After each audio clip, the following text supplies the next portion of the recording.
السلام عليكم، مرحبا بكم مع طبخ ليلى. اليوم ان شاء الله غادي نقدم لكم عصير ديال الاناناس. المكونات ديالو بسيطه وسهل بزاف وسريع التحضير.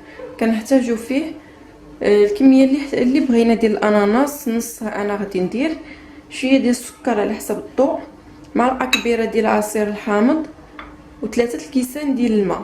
نص اناناسه معها ثلاثه الكيسان ديال الماء العبار بكاسه الانبه. اول حاجه غنبداو بها هي طريقه التقطيع ديال الاناناس. هاد الاناناس خديتها غسلتها مزيان وشديت الشيته وحكيتها، حيت الا قطعنا بالموس هنا كتجمع الغبره بزاف. الا قطعنا بالموس تتلصق الغبره، وفي نفس الوقت غادي تلصق لينا في الاناناس لداخل. كنحيدوا ليها الراس ديالها. من الاحسن ناخذوا الموس ديال المنشار.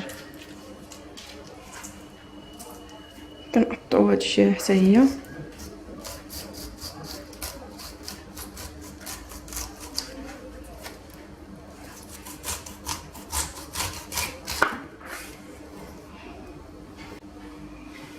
وكنبداو نقطعو في الجناب ديالها.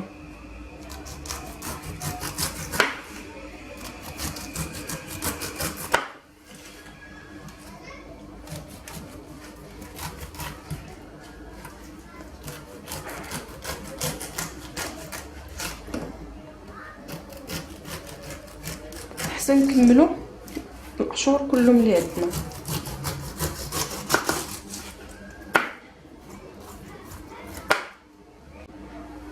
كنقسموها على 4.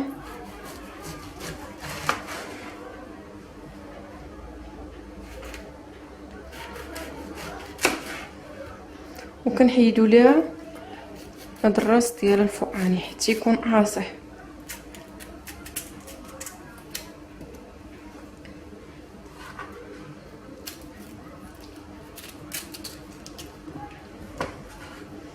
كناخذوا اناناس كنقطعوه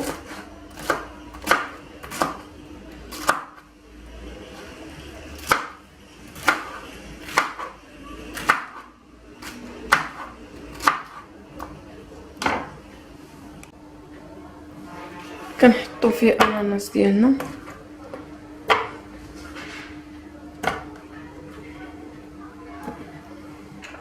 كنديروا السكر على حسب الذوق.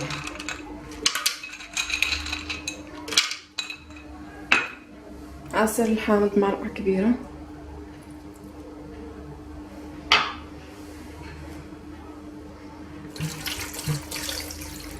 الماء تقريبا 3 الكيسان ديال العنبه.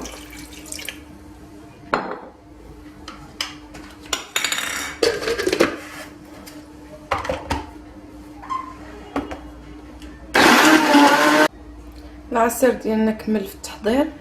صراحه المذاق ديالو جا زوين بزاف، وكنتمنى تجربوه حيت نتوما غادي يعجبكم، وبصحه والراحه.